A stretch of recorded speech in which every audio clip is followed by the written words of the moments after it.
പലപ്പോഴും നമ്മളെല്ലാം നമ്മുടെ ഉള്ളിലുള്ളതിൻ്റെ 10% പുറത്ത് കാണിക്കാറുള്ളൂ. അവിടെ പണ്ടൊരു ഗ്രാമം ഉണ്ടായിരുന്നു. ഒരു ദിവസം അവിടുത്തെ ആൾക്കാരൊക്കെ എങ്ങോട്ടോ പോയി. പിന്നെ ഇതുവരെ അവിടെ ഒരു മനുഷ്യനെ കണ്ടിട്ടുണ്ട്. Level cross teaser. ആസിഫ് അലിയും അമല പോളും വിജനമായ പ്രേതബാധയുള്ള ഗ്രാമത്തിലേക്ക്. ആ ഹോൾഡ് ചെയ്യുന്ന ആ ഇമോഷൻസ് ആണ് നമുക്കെല്ലാം പ്രശ്നം തരുന്നത്. പറയാതെ ബാക്കി വെച്ച കാര്യങ്ങളൊക്കെ നമുക്ക് പുറത്തേക്ക് കൊണ്ടുവരാം. അർഫാസ് അയ്യൂബ് രചനയും സംവിധാനവും നിർവഹിച്ച ചിത്രത്തിന് സംഗീതം നൽകിയിരിക്കുന്നത് വിശാൽ ചന്ദ്രശേഖറാണ്. തല തിരിഞ്ഞ് കൈകുത്തി നടക്കുന്ന ഒരു ഭൂതം ഉണ്ടായിരുന്നു.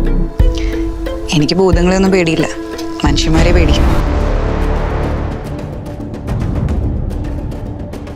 ഞാനിപ്പോൾ ഭയങ്കര ഹാപ്പിയാണ്. പ്രേമായിരുന്നോ എന്ന് എനിക്ക് അറിയില്ല, പക്ഷെ എനിക്ക് അയാൾ ഒരുപാട് ഇഷ്ടമായിരുന്നു.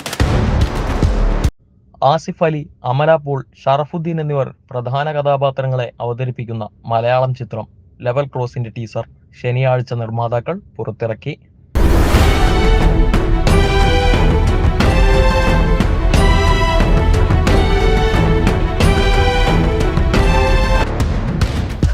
ഞാൻ രഘു, ഇവിടെ റെയിൽവേയുടെ ഗേറ്റ്മാനാണ്.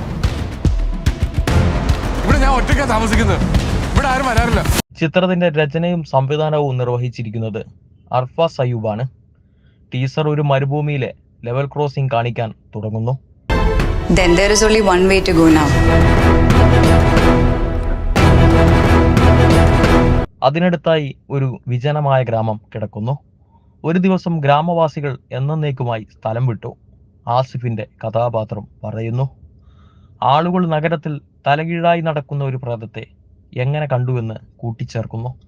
എനിക്ക് പ്രേതങ്ങളെ പേടിയില്ല, ഞാൻ ഭയക്കുന്നത് മനുഷ്യരെയാണ്, അമലയുടെ കഥാപാത്രം പറയുന്നു.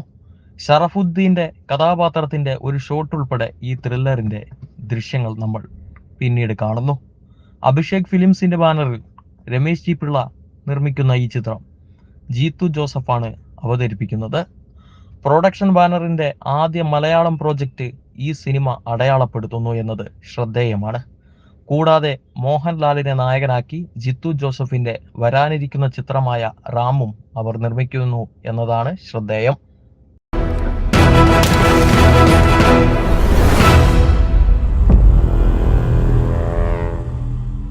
ഇവിടെ ആരും വരുന്നത് എനിക്ക് ഇഷ്ടമല്ല. ഞാൻ ഒരു ഡോക്ടറാ, സൈക്യാട്രിസ്റ്റ്.